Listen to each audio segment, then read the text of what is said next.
আবারও খুব বড় একটা আপসেট টি-20 বিশ্বকাপে নিউজিল্যান্ডকে হারিয়ে দিল আফগানিস্তান। একেবারে নাস্তা নাবুদ করে দিল নিউজিল্যান্ডকে আফগানিস্তানের দল। 84 রানের বড় জয় পেল আফগানিস্তান টি-20 বিশ্বকাপে। প্রথমে আফগানিস্তান ব্যাটিং করে।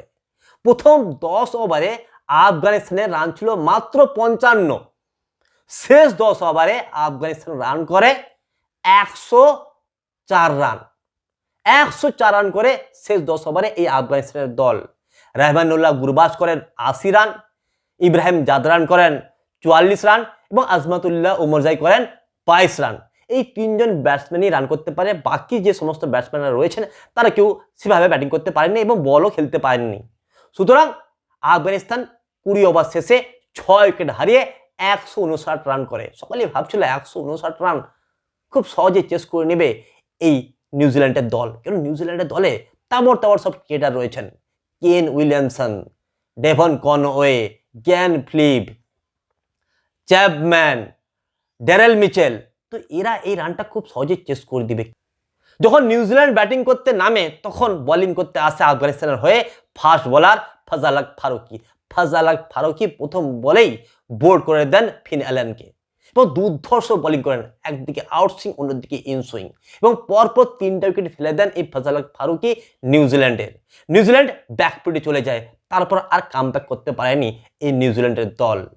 এবং যখন নিউজিল্যান্ড স্ট্রাগল করছিল তখন বোলিং করতে আসেন রাশিদ খান এবং রাশিদ খান দুর্ধর্ষ বোলিং করেন। তার বল পিকি করতে পারলো না নিউজিল্যান্ডের ব্যাটসম্যানেরা।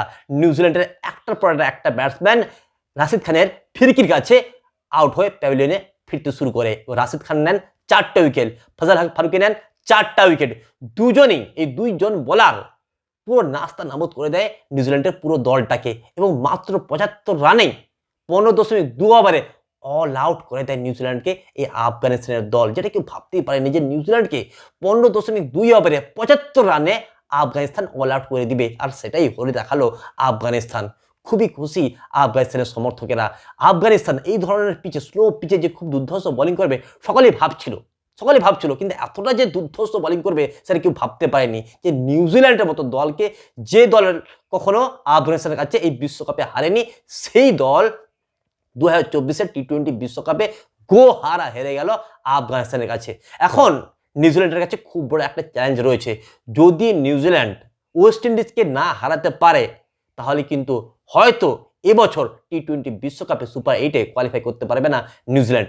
নিউজিল্যান্ডের কাছে এখন মরণ বাঁচানোর লড়াই এই ওয়েস্ট ইন্ডিজের বিরুদ্ধে যে ম্যাচটা হবে সেই ক্ষেত্রে। গ্রুপ সিকে বলা হচ্ছিল গ্রুপ অফ ডেথ, কারণ এই গ্রুপে 3টি বড় বড় টিম রয়েছিল, নিউজিল্যান্ড, আফগানিস্তান এবং ওয়েস্ট ইন্ডিজ। এবং এই গ্রুপ থেকে যে কোনো দুটো টিম সুপার 8-এর জন্য কোয়ালিফাই করত। সেখানে আফগানিস্তান পরপর 2টো ম্যাচ দুর্ধর্ষভাবে জিতেছে এবং পয়েন্টস টেবিলে 1 নম্বরে রয়েছে।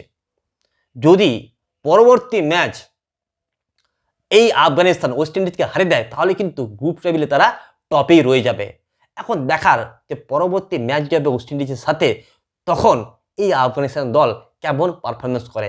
বন্ধুরা, আপনাদের কি মনে হচ্ছে যে এই গ্রুপ সি যে রয়েছে, এই গ্রুপ সি থেকে কোন দুটি টিম কোয়ালিফাই করবে? আফগানিস্তান নিউজিল্যান্ড নাকি আফগানিস্তান ওয়েস্ট ইন্ডিজ? অবশ্যই কমেন্ট বক্সে লিখে জানাবেন।